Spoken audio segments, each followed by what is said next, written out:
Dneska jsme si říkali o vztahu ekonomie a hodnot. Já si myslím, že bychom si neměli zapomenout, že Adam Smith, který byl vlastně ten zakladatel nebo první velký myslitel moderní ekonomické vědy, byl především profesor mravní filozofie. Samozřejmě v té době neexistovala ekonomie jako obor, ale ten vztah s těma hodnotama, s těmi mravy je hluboce zakořeněn v té ekonomii. A to kvůli tomu, že přes ekonomie je tvořena lidmi a ona by měla sloužit nám a ne my jí. Takže v době, kdy slyšíme mluvit tolik o finančních škrtcích, o trhu, co řekli, třeba teď byly volby v Itálii a víte, že v podstatě vyhrála velmi kritická, někdo říká protisystémová strana, a hned zazněly zvuky z Německa, z Ameriky, že jsou znepokojení, že trhy se obávají.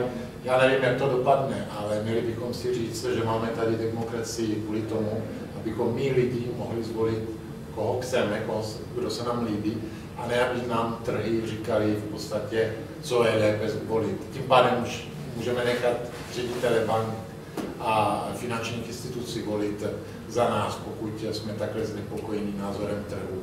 Ale to jsou věci, které tady už dneska v podstatě zazněly. Úplně poslední věc, a pak vás osvobodím. Dneska je první středa měsíce a asi jste si všimli, jak už to bývá, že po celé Praze zazněla siréna.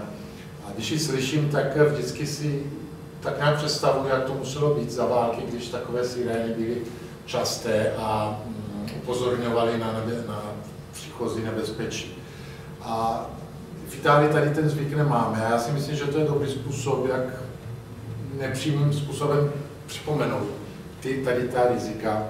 A přitom měli bychom si být jistí nebo vědomí, že válka nikdy nepropukne takhle z ničeho nic, jak to nikdy se podává, že prostě přijde nějaký Hitler rozlobený a natkne lidi a teď nacisty začnou zabíjet, anebo v Jugoslávii, že najednou prostě oni se nenáviděli staletí, pak byli 40 let v klidu a najednou padne Sovětský svaz a začnou se zabíjet. To tak není.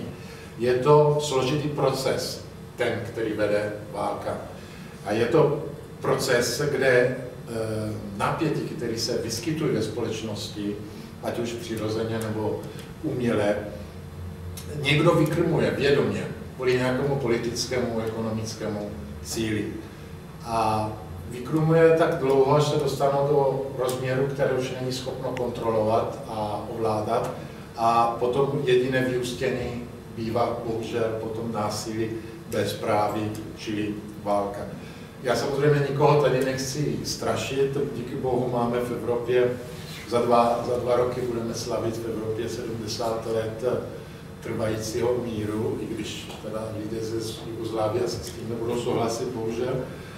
Ale myslím si, že měli bychom vždycky být ve středu, protože jak tady taky pan, teď už nevím, já myslím, že Kroupa to řekl, tím, jak máme delší a delší životy, začínáme být trošku slabší v paměti a vypadá, že národy na to zapomínají.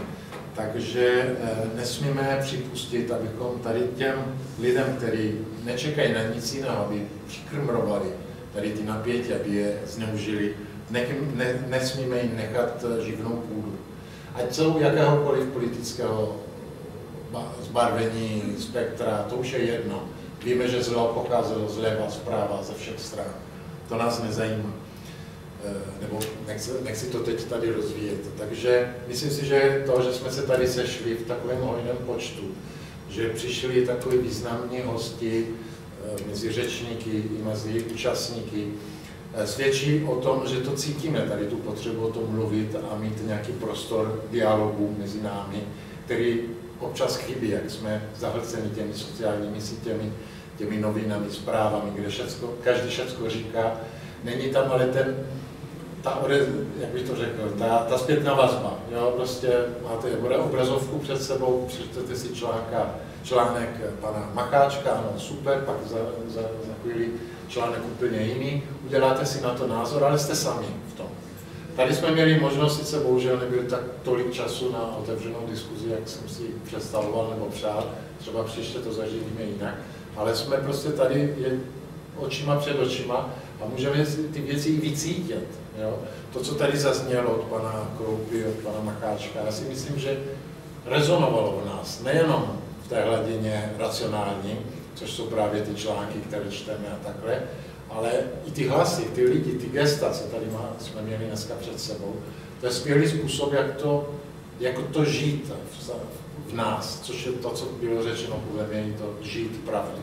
Tak ještě jednou děkuji vám, že jste to vydrželi až za 2:08 a mám na vás všechny, myslím, zhruba e-maily, kdo nekomunikovat s námi e-mailem, tak ať někde hodí vizitku nebo nechá svůj e-mail, protože později budeme posílat tiskovou zprávu, budeme posílat celou konferenci na YouTube, odkaz na otitulkovaný video a samozřejmě na Ivana Havla, jak připomínal svého bratra v Miláně. Dobrý večer.